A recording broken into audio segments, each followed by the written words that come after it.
I'm doing a podcast, Dizzy. Welcome to the Too Cool for School podcast. I am your host, Yannick, and on today's episode, we are talking about experiences of two former teachers and why they left teaching. So if you'd just like to introduce yourselves. My name is Eniela Role, and I used to teach in a school in Outer London. Yeah. Great stuff. My name is Dami Odushote, and I used to teach in the Borough of Greenwich. Okay, great stuff. What did you guys teach? I taught business studies and ICT. Okay, and for how long? For 2 years, so year 7 to year 13, both subjects. Okay. And I taught maths. I taught maths and I was ahead of year. My total career was 5 years, just about 5 years. Mm. And I was head of year for maybe 2.5 years. Okay, great stuff. So before we get into the crux of why you left teaching, what do you miss most about teaching? The students. I miss the students so much. I feel like I'll have a memory and I'll randomly say, oh yeah, my kids used to do this, or my kids this, my kids that. Like I still refer to them as my kids. So definitely the students. They were incredible. Yeah, same. I miss the students. I miss some of their parents. Yeah. I miss some of their parents or my aunties. Literally. I miss some of my colleagues as well. Yeah. Some of them, you know. Yeah. Yeah. But ultimately, the students, maximum. More yeah. than anything. My colleagues, like similar to Sammy, my colleagues as well, I think we had, the team that I taught in was just incredible. Like it was 6 of us, I think, and we had like the lead of our team. She was like literally like a big mummy to everyone. She was the best. She was literally the best. So yeah, my colleagues, but more than anything, the students. So not the teaching. I mean, To me, the teaching wasn't the best part of the job. I feel like it got me to the best part of the job, which was the students. Okay. But not my passion, and that's just me. My passion was not imparting the knowledge of maths onto them. I feel like it was the things that came from that. It was the relationship that I got to build with them. It was getting to see their character, how they're growing as a person, how they're learning, aside from the content that I'm teaching them, just how this person learns and how they understand things, how they relate to how I'm talking to them, or how they like to be spoken to. So I feel like those are the things that come with teaching maths. But that's not, I don't really miss teaching, no. I think I miss teaching A-level to year 12 and 13. I feel like I really enjoyed that simply because I enjoyed business studies as a subject as a student, but then also teaching it was fun because it was relevant. And I tried to make it relevant, and it was nice to see them, similar to Dami again, nice to see them like improving from not knowing how to answer a 12 marker to getting 12 out of 12 on a 12 marker. Yeah. So when you reflect on your first year of teaching in comparison to your last year of teaching, what are the main sort of differences if you compare your first year and your last year? I'll go first. I say I only taught for 2 years, right? But my first and my last year were very different. I think in my first year, I was super naive. Like as an individual, I'm like quite empathetic. So I think that really got me in my first year of teaching, working with some of the kids that I worked with.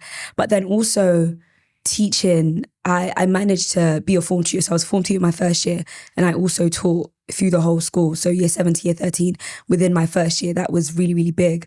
And I think understanding just the dynamic of what education is and how schools work, I assumed like school teaching was going to be what I saw my teachers do when I was in secondary school, when I was in sixth form, and I loved those experiences. So I thought I was going into it with like, oh my gosh, so much joy. I'm going to love this. They beat me up in that first year. Wow. They beat me up in that first year.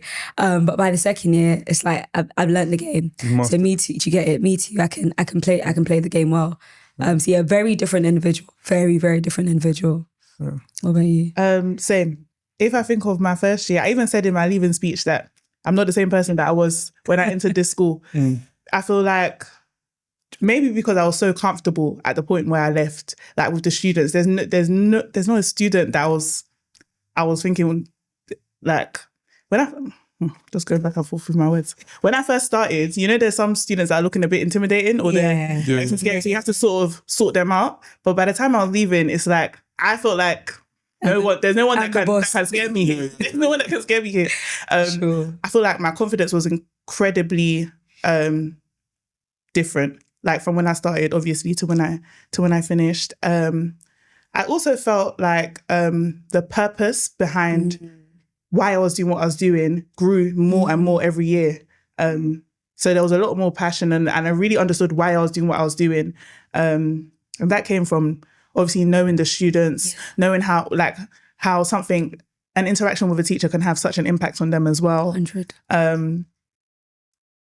Yeah, I don't know. I feel like as a person, I grew so much in ways that I never would have expected when I entered teaching. And for that, like even just being bold enough to confront situations that usually on a normal day, I'll be thinking that's not my business. But when I was in the school, I was thinking everything is my business because it concerns these students. Yeah. And then ultimately, this could be a story that in 20 years' time, they look back and say that this happened. You know what I'm changed saying? my life for sure. Like sometimes I say that this one day, something happened in school, and I just feel like I was part of those days for a lot of students. Because everyone has that one teacher, that one or two teacher that you remember from school, and you think, actually, do you know what? They did something for me. Yeah. You know, they pushed me, and I always wanted to be that teacher for other students. And I think similarly to what you guys have said, like my first year experience, you know, I had a sense of, it was like imposter syndrome. Yeah. It's like, oh, I'm 26 years old, I'm ahead of year. It's like you've got these teachers that are 50, seasoned 60, in the game. looking at you seasoned, they're thinking, you don't know nothing. And you've got the kids that you're closer to them than you are some of the teachers. You think, you know, that's my friend. So when you actually have to discipline them, it's a bit like, oh, you know, you're doing me dirty. But at the end of it, at the end of the 5 years, I think, like you said, Dami, just that big sense of confidence. I felt, you know, sort of, you know, confidence in myself and in what I was able to deliver and in what I was able to do for the students. Essentially giving myself that sense of value. So that's good to hear. When did it hit you and you said, you know what, I'm done? When was your I'm done moment? I think when I realized that, like, the only reason I'm here is for the kids. Like there was no love, I feel like, for me anyway. There was no love for the job. Like there was actually no love for teaching. I think it became burdensome more than it was enjoyable. And obviously you're not going to enjoy every single day of your job, right? But I think that there has to be this sense of enjoying it. And I think when you know that, I don't know, like, because I feel like, could I have stayed? Possibly. Like, did I have more to give?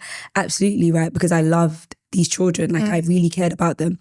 However, when it's hitting you mentally, when it's hitting you like physically, when it's genuinely draining you, there's no joy in it anymore. Like, I feel like it will get to a point where what you're actually giving out is not as beneficial as it could be. And I think that's when I said, yeah, man, got to bow out. Got to bow out so much. Yeah. I think similar to you, I'm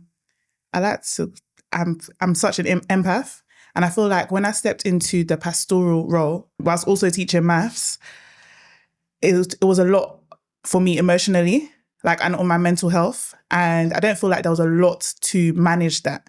So where I want to help this person to like the maximum, I felt like it started affecting my mental health. Like I'm getting anxious because I have 240 students, boys at that are going through puberty and their families. And it's like, there's traumatic things happening in their lives that I feel like is my responsibility. Yeah. And I felt like it was very heavy. As much as like I wasn't single-handedly responsible for their lives, I felt like as the weeks went on, it got heavier and heavier, and it didn't seem like there was any stress being released at any point. It just felt like this thing was just getting harder.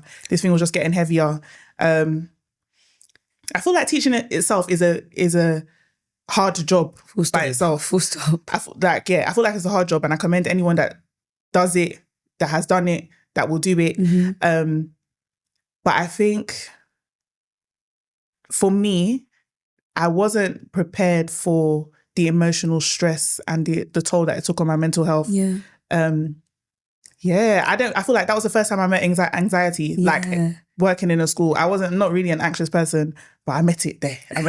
Like, I think there's also like the there's the weight of what you feel for these students, right? But then there's also the barrier in that, like, there's only so much you can do because it's outside of your remit. Like, you're not the social worker, you're not the police, and you're also not their parents. Like, there are systems in place to support these children. But when you see that these systems that are in place are at like full capacity, so they're not even supporting the children the way you feel like they should, they deserve support. I think that also adds to the stress, to the anxiety, to the fact that you feel helpless. It's like, I really want to help you, but I can't because this is the boundary, right? This is the boundary that I've been met with, but then no one else is supporting you the way I feel like you deserve to be supported. And that's just not one child. That's, as Dami said, that's maybe 240, or that's like 5 in your form class, or 30 in the whole of your class.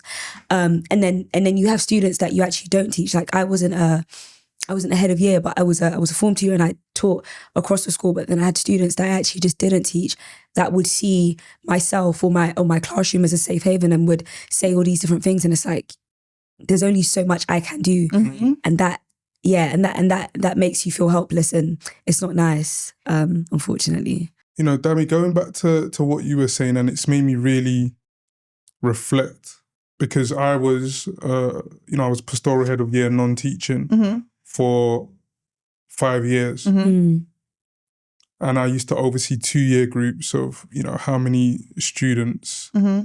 But then there's also that added knowledge of being part of an inclusion team, that you get information about all the students. So it was taking a lot in. Yeah. And, from listening to you, I've realised that actually I was stressed. Yeah. That was stress. That was stressful. That was overwhelming. Listening to all of those, things, trying to be, a protective factor for all of those young people and the students that, we work with, that they were going through things. Yeah. They were going through things, and I didn't realise, until you sort of discussed it and mentioned it, how much of an impact that was having, on me. Yeah. And then you have to do the parents' evening, and you have to do all of these things. And, if we even look at it culturally, that added thing of a black parent and saying to you, "Sir, look after my son." Yeah. It's like, I'm just responsibility. Now you've added, like we used to have a saying in my school, in loco parentis, so in place of parents. But some of these parents were taking it literally, like, no, you are me, in and outside of the school. It was, oh, my son's not doing this at home. What's that got to do with me? Or at home now? But it's that, added pressure that was interesting. And I think, and just before we move on, for me, the I'm done moment, and I want to hear from you both about your experiences of COVID. My I'm done moment was COVID. I was non-teaching. What was I doing during COVID? Like, these kids aren't answering their phone, the parents aren't answering the phones. The school wasn't prepared for that. We didn't have like work mobile phones, having to call people on private numbers. People aren't. And my thing was the going around, checking in, coming to my meeting room. Let's have interventions. Let's face it. So that whole period of COVID, I was like, at least the teachers are on Google Classroom doing something. Yeah. I just felt, actually, you know what? I'm useless. And that was the first time in the role after like 3 years where it was like, you know what? Yeah, I'm nothing in this moment. Interesting. So what was your experiences of COVID? So I actually started the year before, just before COVID. So it was my training year. So when COVID came, I was just thinking, I can do my assignments. Do you know what I mean? And I feel like at that point, I was actually teaching alone. So I had a few classes online. It's not like school where you have 6 periods a day. I had a few classes online, maybe once a day, or not so often. Anyway, particularly in 2020 when they were just figuring it out. It was the first time. So I feel like my real teaching experience came into swing after COVID, just because it was my training year before I was just sort of finding my feet, and then COVID came. I feel like COVID probably emphasized, or like, can I say exacerbated? Yeah. That's a correct, not exaggerated, but I feel like it brought to light a lot of issues that the students were going through from the pastoral team. And that's what I found out, obviously, at a later point when I joined the pastoral team.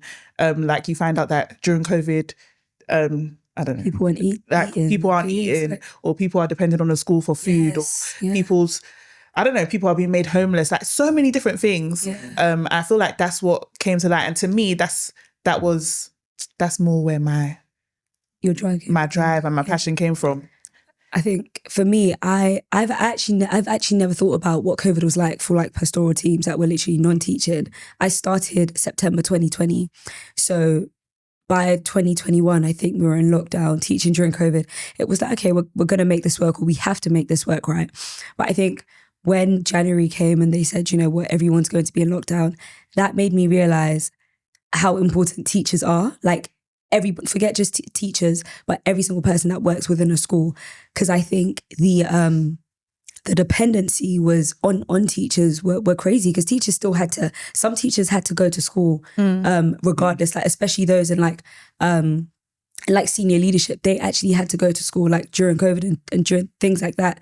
And I think COVID just made me realize that, yeah, like the world actually revolves to a certain degree around teachers. Like people need the teaching team to do what they do. The education system, the school as a whole. Exactly. You have parents who are with their kids for the first time in forever. I say all the time, like what we've got 52 weeks within a year.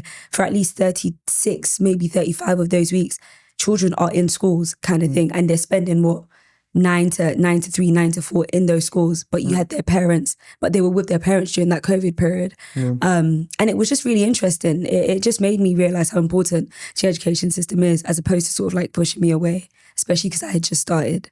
But I think the aftermath of COVID is what made me realize that, yeah, the government need to do something, or the education system is going to be in tatters, because you have students that are coming into year 7 by virtue of COVID that have reading ages of 5, 6. But this is a 10-year-old and 11-year-old. And there is nothing happening to support these kids because those in power have misplaced priorities. I think post-COVID made me realize, yeah, there's a problem. Like, there's a problem that teachers can't solve alone.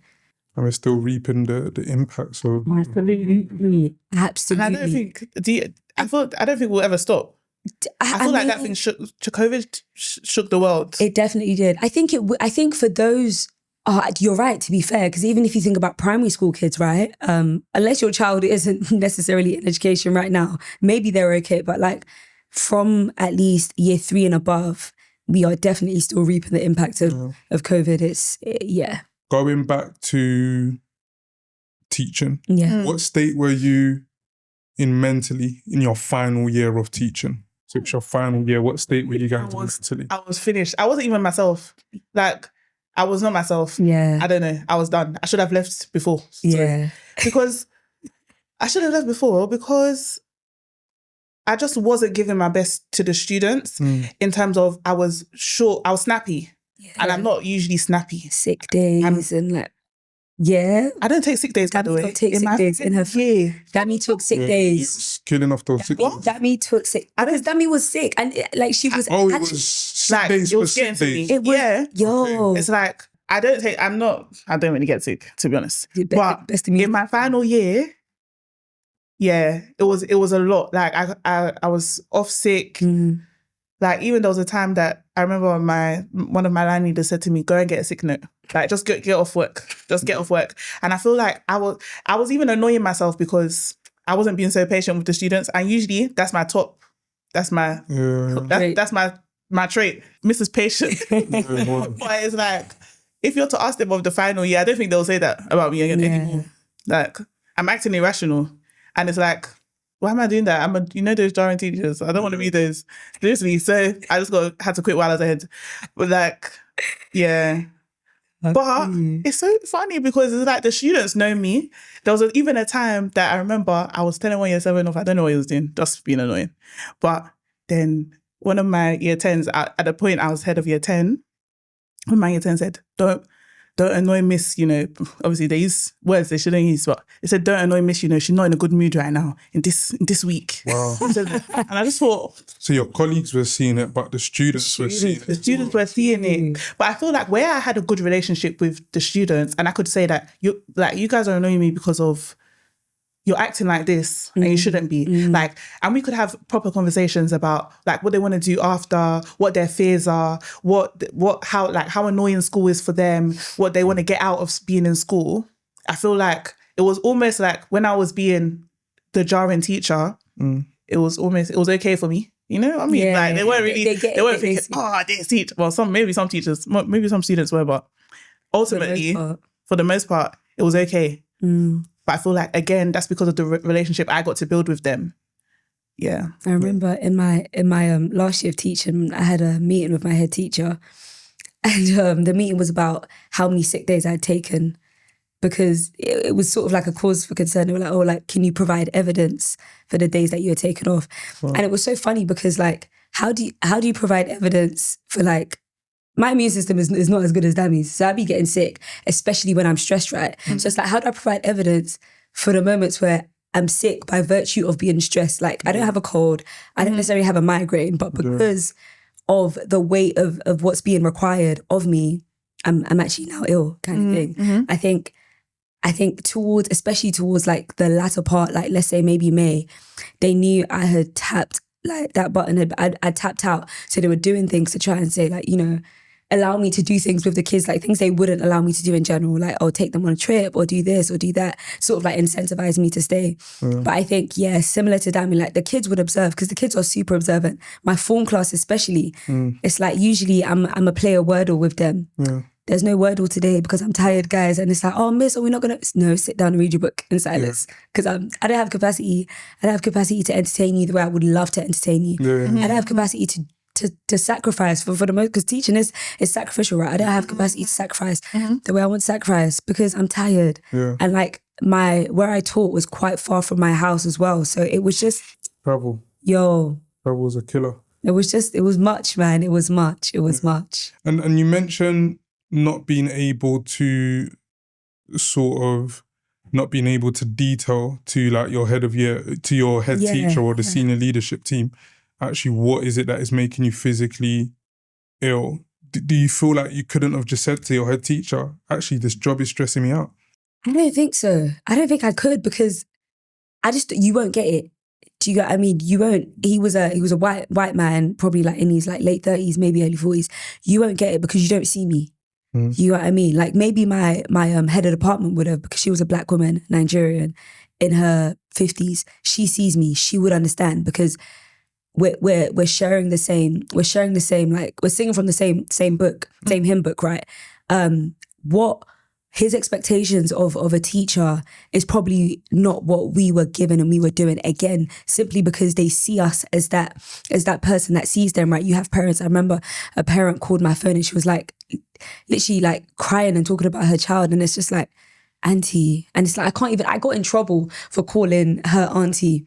Oh, wow. I got in trouble for calling her auntie. She was like, one of the VP was like, oh, that's too familiar or something like that. I'm saying, she was like, I understand, that's what you do, where you come from, etc., but like, that's too familiar. And I'm thinking, sorry, I have to respect my elders. But like, do you know what I mean? I called her auntie just so like she knew that I was seeing her kind of thing. And I was understanding where she was coming from. But for sure, I could never go and say, hey, sir, like, this is what's happening, like Mr. X kind of thing, because you just don't get it. And I think from the point where you don't get it, it's going to be miscommunication. We're not going to see eye to eye. You don't get me. You don't get what I give to the students, or forget what I give, what the students require of me. And yes, there was like no point. Yeah, that's interesting. I feel like unlike any, I was able to say it, that this is this job, by the way, nothing else. Everything else is all right. Like sometimes they'll try and say like, is anything happening at home or different stuff? No, it's all in this school. I was able to say that. But honestly, I feel like it was beyond repair. Like it's like, oh, this person can help you with this admin task, or why didn't you tell this person to do this? But I feel like it's beyond that, because we're dealing with people who are not a science and who 100%. like you can't predict what's going to happen tomorrow with this student, and you can't predict how I'm going to like deal with that. Yeah. And I feel like the reason why I say it's a bigger issue than that, because as much as I left, the people in the team are just as stressed. Mm-hmm. You know, like when I'm catching up with my colleagues and with my friends that are still working there, it's not getting better. If anything, it feels like it's getting worse. And I feel like, oh, you know, I've dodged a bullet. Like, thank God that I've left. As much as I do miss the students, and I do miss like little stuff. Yeah. But I just feel like it feels like tear it all down and start again in order to save this. Yeah. Yeah. For sure. No, thank you for sharing. I feel like for me, when I left, I think the one word that sticks with me is devalued. You know, I didn't feel valued. I remember having a conversation with my head teacher and giving him a proposal of, you know, additional responsibilities that I wanted in the school and like an increase in salary. And it wasn't even crazy what I was asking. And it was just like rebuffed. It wasn't, you know, really taken seriously. And I thought, you know what, like my 5 years, I felt like the 5 years that I'd done in that school was like 10 years worth of work. 100%. That's what it is. That's literally what it is. If you saw me in that school, I felt like I was the guy, man. Yeah. Like, you know, all my suits were from Next, minimum £100. I just wanted to like feel good, look good, and just be, you know, just be that guy. And, you know, that wasn't respected. And I remember the whole year just thinking, no, they don't rate me here, you know. They don't rate me. And I started looking elsewhere. And when I moved on to a different role, still within education, but more focused on like consultancy, and I looked at what I was being offered in terms of salary and like the flexibility of the role, hybrid, etc., I thought to myself that I was willing to stay at the school for less money and for more responsibility. But just that feeling of, you know what, you don't value me. You don't value what I've brought to the table. So I felt that was, you know, that was a big, big turning point for me. We've spoken a bit about stress. We've spoken a bit about our mental well-being. When you were both working teaching, what sort of things did like your school put in place to prioritise the well-being of not only yourself but of your colleagues as well? Pizza. I feel like, so for the pastoral team... Pizza's been saving lives in school for a long time. Pizza. For the pastoral team in the school I was working with, there was actually like, what did they call it? For lack of better words, I don't know what it's called. Supervision. They called it supervision. And essentially it is another professional, an external professional. She's not a counsellor, but she'll come and speak to you, essentially. So you'll discuss, perhaps, you can discuss anything with her. And that was like once a month. That was like once a month. So they did do that, but it felt more like a tick box, exercise. Sorry. Like to me, it just felt like one more thing that I had to do. I guess I didn't find it so helpful.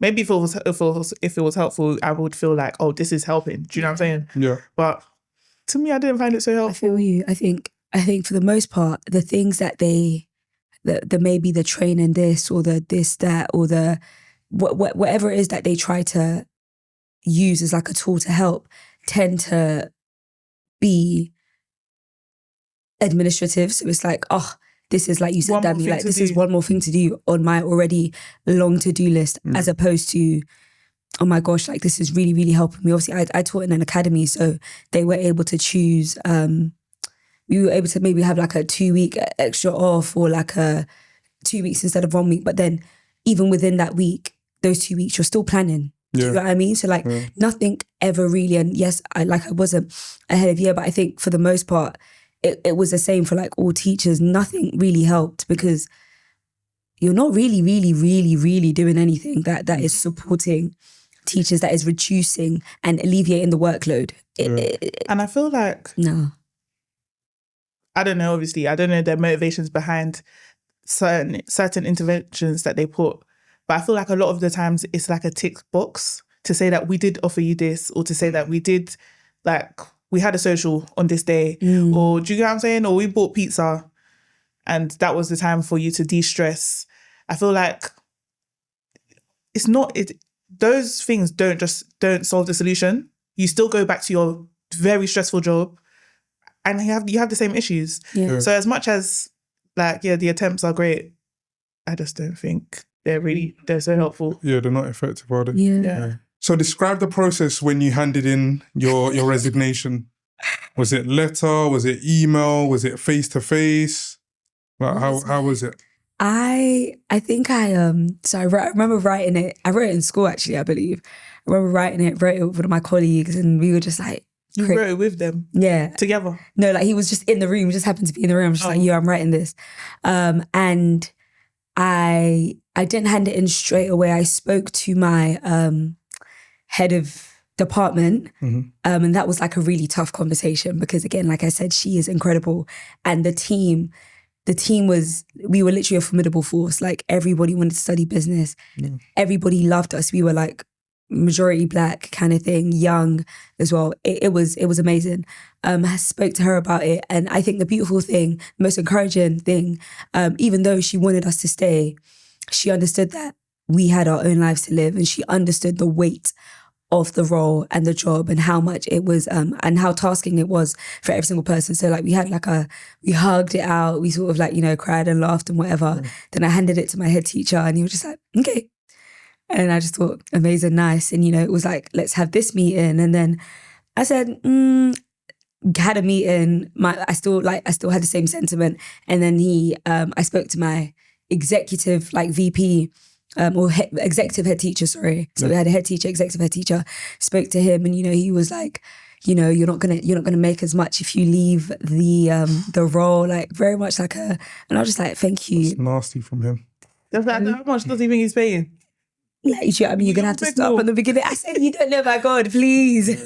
But all of that stuff, kind of like just like I said, like they were allowing me to do certain things that they probably wouldn't have done, to sort of like keep me and help make me stay and stuff. But I was quite adamant that like it was time. It was time. Telling the kids was hard. I feel like telling the kids was harder than telling any teacher because, it was so sad. It was so sad. So sad. I wrote my resignation email, well before I sent it. I don't remember when I wrote it, but I actually saw a screenshot of it not long ago. Yeah. And I was thinking, wow, I wrote this very early in comparison to when I sent it. But yeah, it was really sad sending it. But mine was going into I sent it 1st of January, going into the new year. And that's how I was just over it, because I didn't even wait for usually they send resignation on the last day of term. Nah. I just said, if I don't send this now, I even scheduled it so that it went. It definitely got delivered. So obviously we got back from the Christmas holidays, and then the head teacher just said to me, this is really sad. I think we should have a meeting. We had many, many, many meetings. Ultimately, I feel like these meetings, they were just saying that I'm so good. The students love me. What did they say? They said that maybe I could do my role with someone else. 2 of us will be doing it together. So they were trying to find ways to keep you then. For sure. Yeah, they were trying to find ways to keep me. Yeah, but sorry. But sorry. But like, I just feel like the issue at hand is not going to be resolved with the things that they will telling me. Yeah. And it's not the first time that I'm telling you these things as well. It's just that you're trying to pull things out the bag now because I've said that, I'm serious, I can't take this. I was from the very first week that I noticed that this is too much. I went to go and say it because I was getting anxious to the point that I'm waking up at 4 a.m. I'm doing emails. I'm thinking, is this student all right? I'm not sleeping properly. So when I'm doing all of that, that's where I'm going to say that, hi, this is a lot, by the way. This is a lot. I still have my GCSE classes. I need to give, and it got to a point that I'm not even giving my best to my academic classes because of things to me that are more pressing. 100. And I don't like that. Yeah. Do you get what I'm saying? I want to be able to be teaching someone and I've planned this lesson. I know exactly what I'm doing. But I'm doing things unprepared because to me, other things are taking priority. Yeah. But yeah, I had many meetings. They said that, well, when I want to come back, I can come back. I like them for that, but I'm not coming back. But See you later. yeah. You know, you spoke about the students, and I remember assembly. Actually, before that, I remember speaking to the head teacher, and the head teacher said, "Oh, can you not tell them yet? Can you wait a bit?"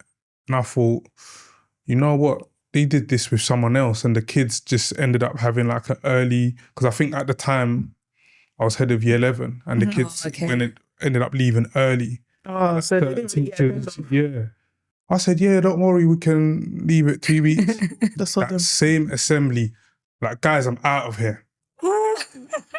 They couldn't believe it. And I could see like the senior leaders at the back, like, this wasn't what this wasn't. But I said, I'm leaving. I can't, I need them to know. And that was difficult because I look back and I keep all of like my cards and everything.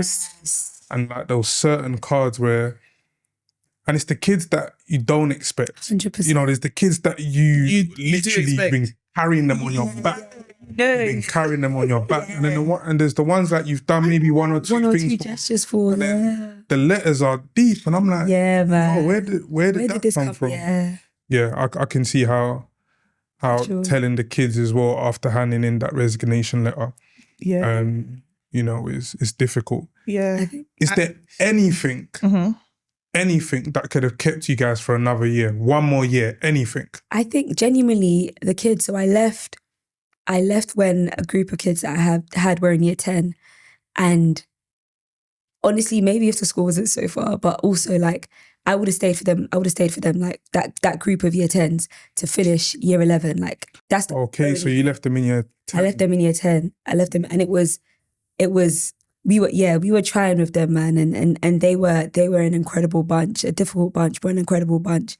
But again, like I saw them, right, and it was okay, cool. Let's keep you on a straight and narrow. Yeah. Hopefully until year 11, like you finish year 11 strong, etc., etc.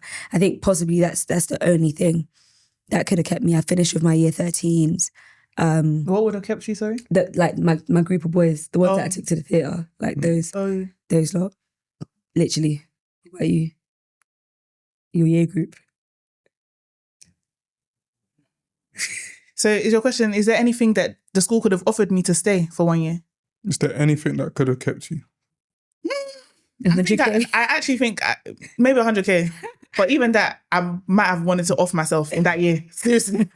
But I really feel like I exhausted everything. Yeah. Yeah, I really feel like they're not going to give me 100K to do that. Of course. Yeah. So ultimately, I feel like no. Yeah. Okay. Really? Mm-hmm. Yeah, I think that's. And looking back, is teaching what you thought it would be? For me, I did teach first. So I was teaching and studying at the same time. Mm-hmm. And even though I knew that I was going to be like a full-time student, full-time teacher, I don't think I understand. And I obviously understand Teach First mission and stuff. Mm-hmm. I don't think I understood it to that extent. I don't think, again, like I said, like I thoroughly enjoyed my secondary school and my sixth form days. Like those were some really good times, good days, great teachers. And I feel like whilst I was teaching, like I tried to like do what they were doing, like, or just be as half as good as them, because some of them were really, really stand out. But I feel like it was made difficult by the systems in place. I think working in an academy and just how education is right now, I think it definitely wasn't what I thought it would be, simply because of how different everything is. So yeah, it definitely wasn't, but I feel like I still enjoyed it. Like I still liked it. I loved it for what it was. I don't think I had much expectations of it, to be fair. Yeah. But I feel like I was pleasantly surprised. Nice. I say that with a pinch of salt. Like, yeah, like the opportunities that came from it, how much I got to grow, how much I realized, I really like people. I really like students. I really see students. Yeah. I guess my teaching experience didn't go the way I thought it would go. Okay. I think it was shorter than I thought it was. Same. Shorter. Same. And did you guys have like alternative career paths planned? Like, did you have jobs waiting, or you just thought, you know what, this is the end of the line for me here? No. I don't even have anything set up, but I just can't continue teaching. No, even when my like head teachers, like the executive said, you know, you're going to have to start again. I said, yeah, I'm fine. I said, I'm happy. Yeah. I will happily start again. I just got to get out of this place. Yeah. So no. But I don't think I had really started thinking about what I wanted to do post leaving teaching. Okay. The first step was just get out of that door. Well, And then, you get what I mean? We'll figure it out. I feel like same. I just left. But when you're a teacher, you begin to see that you can do so many things, because there are things that are not in your job role, or the things that I was doing. I was thinking, I'm quite smart, you know. I can do these things. So I feel like that was never really a fear of mine. Yeah. It's just like I think, not to be cocky, but I feel like I can do a lot of things. Yeah. I feel like you can tell me to do something and I'll do it well, or I can learn something. And I feel like that's something that teaching gave me as well. There's things that I was not familiar with that I had to do. So yeah. For sure. You pick up the best skills as a teacher, because you have to be so dynamic as an individual. So you're both Black teachers. Representation matters. What impact do you think it has on, you know, the education system for Black students, for example, when they're seeing Black teachers leaving the profession, or for upcoming teachers, NQTs, people that are doing, you know, teaching first, etc., when they're seeing Black teachers leave the profession? Fortunately, right, not all Black teachers are leaving. So thanks for that. In that when I left, maybe my school in particular, there were a few of us that left, maybe 3 or 4, but then there were still a few people there. And also, like, in the same breath, a lot of people are still going into teaching, and I thank God for that, because like you said, representation definitely matters. That the thing that made us excellent teachers, in as much as, you know, we were gifted and skilled and all of these different things, was the fact that we saw these students, right? Like, we saw them for who they were, and they could relate to us. Even though we had to discipline them, we also loved on them in the way that they didn't get to receive love from other teachers. So I think it's tough. Like, they probably see it and they probably think, oh, like, Miss, why do you have to leave, etc., etc. But I guess in the same breath, I'm grateful that, you know, we're not all leaving in masses. Like, there's still some people riding the wave, you know, rooting for them from the back, riding the wave, and those that are still to join said wave. So yeah. I feel, going off of that, I feel like my school had Black teachers. They weren't short of seeing Black people in SLT, Black people in like in the pastoral team. They weren't short of seeing Black teachers.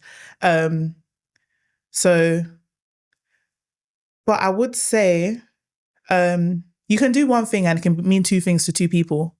So, for example, I remember I was telling you, one of my students said to me that, thank you, like, well done, Miss. Thank you, Miss. Like, when I leave this place, I'm going to live my dreams as well. And I just thought, oh, that's a nice way to see it. Whereas to another person, it's like, I'm building them up and letting them down. Do you get what I'm saying? Yeah. But I just feel like you can't be all things to all people. So yeah, I feel like representation is really important. I feel like it's important for the students to be seen. And I feel like Black teachers are important. And I feel like if you can find a healthy environment and a healthy school where you can exist there and exist well and 100%. Give your best well. And if I did, I think I would still be there. But I didn't. And I didn't have a healthy environment. I didn't have those things, which is why I had to leave.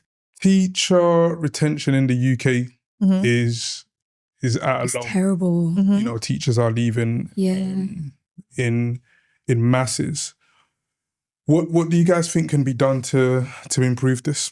I mean, I just don't think teaching is sustainable, to be very honest. Like, and we can look at it from different perspectives. We can look at it from, like, the economical perspective, in that living generally in London, in the UK, is so hard. And when we look at teacher salaries, they don't necessarily they haven't increased for a while kind of thing. They haven't been consistent in what certain teachers have been getting paid. Out of London pay being very different to inner London pay, yet you're still doing the same job, the requirements are still the same. It makes it hard for some people to live. And I think there's that aspect of it not being sustainable. But then in the same breath, there's also the fact that teaching is actually hard, in my opinion. Teaching's hard. Teaching's so hard because there's so much admin that is required from you that you fail to be a good teacher in your specific subject, especially if you're just teaching, not solely doing pastoral stuff. And I think even from the pastoral aspect, you're limited in what you can do because you don't receive the support that you want, because you understand what the students need, right? You see them, they speak to you about these things, yet the systems aren't in place to support you to do what you want to do. So as a teacher, as a pastoral lead, you're not receiving the support you want. You don't have the resources that you need. Some schools are lacking literally in excellent resources to be good teachers. Students don't have opportunities. Where are the clubs? Where are the after school clubs? The things that can help teachers? I don't know, just be excellent and help students thrive the way they want to thrive. Like we said, being a teacher, you have to be a social worker too. You have to be this, you have to be a parent, you have to be all these different things. That is exhausting. And I think, yeah, man, it's just not sustainable because, again, those at the top aren't doing what they need to do to ensure that teachers have what they need, have all they need. Yeah, what do you I think? agree. It's difficult. It's difficult. I think the dynamic of education is, changing now. You've got multi-academy trusts coming in, and, certain schools, are losing their ethos, are losing their values. And I think we need to sort of go back and reevaluate and ask ourselves, actually, in this new century, in this new time that we are living in, what is education for? What is the purpose of education? Yeah. Because this is a new structure that we're living in. Education wasn't like this, before we had curriculums and whatever else. You just learn about life. It was art, it was poetry, it was music, it was just things of the world. But now we've got structures that have put curriculums and things in place of this is what we want you to learn. But that's not the case anymore. And people are sort of moving beyond that and saying, actually, do you know what? I want to be free. I want to be creative. I want to learn what I want to learn. Agreed. The generation, perhaps that are becoming teachers now, have less tolerance for toxic environments. Yes. It's every other time that I'm meeting someone and they're saying they quit their job. They've had enough. And I feel like that's why I just feel like tear it all down and start over, because it's too easy. It's too bad. It's too bad. The stress is too high. Yeah. So I just feel like that's why people are leaving. No, 100%. They're gonna do something else. They can go on TikTok and make money. Yeah. Do you know what I'm saying? They can do things easier without the stress. Yeah. So why would they put themselves through that stress? Yeah, no, thank you. Interesting insight. So we've got a new government, new education secretary. If you were able to speak to government now, what aspect of education would you get them to prioritise? I feel like I feel like it works in tandem in that we have to prioritise housing and living. And I think by virtue of prioritising that, it will help with education. I feel like for students or for teachers to be able to be good teachers, the home also needs to be good, right? To a certain degree.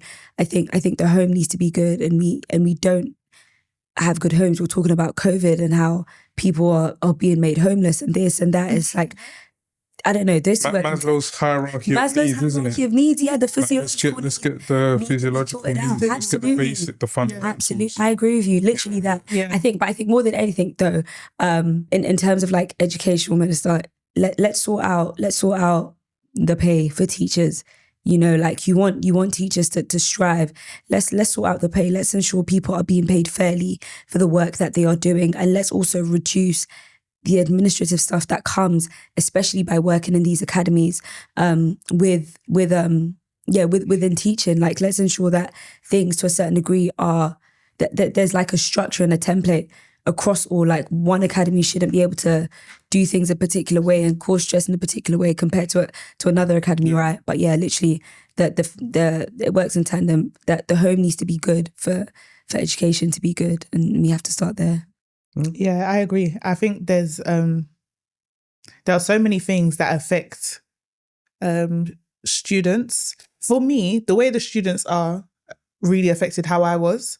So, like, if their lives ultimately are in chaos and the systems that are in place for them, the social workers, whatever systems are in place for them are not working, I feel like that's where my stress came from. Yeah. Like, all these things are not working, so I'm stressed because I need them to work, sort of thing. And I want this child to be safe and to be thriving and to be happy and to be learning in a comfortable environment. So I think, yeah, it goes back to all those basic needs. Housing, but if I'm thinking about in school, like, sometimes there's just not enough resources. Yes, some students, they play up and they decide education is not for them because they haven't been given enough attention, or because they haven't been taught the way that they need to be taught. Them, yeah. They haven't been looked at and seen that, you know what, this child actually is autistic.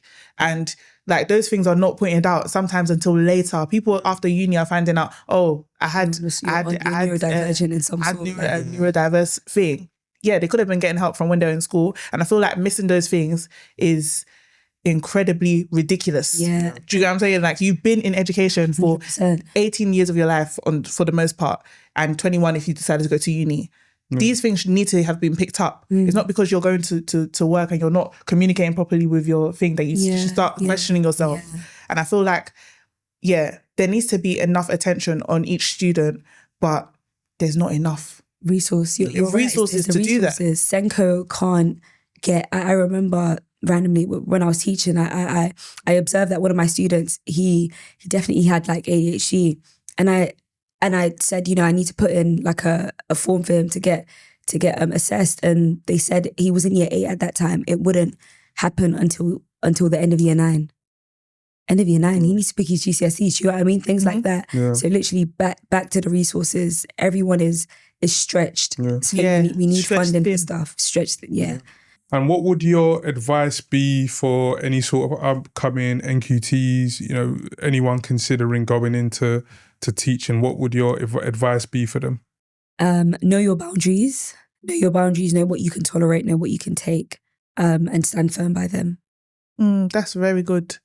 I was going to just say focus on today, which sounds so cheesy. No, but I feel like you can only deal with what's in front of you. And I feel like often, like, trying to think ahead or thinking back to the past, I feel like those are the things that might heighten stress. But if today you have this year 7 class, this year 11 class, and you need to plan, do those 3 things. And then everything else will come after. Mm-hmm. I think the main thing for me would be, like, control what you can control. Yeah. There's a lot of things that I couldn't control, but the one thing that I could control was knowing that I was always going to give 100%. Mm-hmm. And, I used to call myself like the people's champion. Like, that was, I think, the people's champion, best head of year. Until now, I can hands down say I don't think there's ever been a better head of year than me in this country. Like, that's the sort of, that's the sort of like, I wouldn't even say arrogance, but confidence that I used to take into my role. And the final question for my guests, would you go back into teaching? Yes or no? Yes. I can't say anything else after. Yes or no? Yes, but I need to tell you this. No. That's it. We've ended. No. So thank you very much for being a part of this episode. We appreciate you coming on. And this has been Too Cool for School podcast. If you enjoyed the show, then we encourage everyone to follow, subscribe, and connect with us on social media. Thank you. Thank you so much.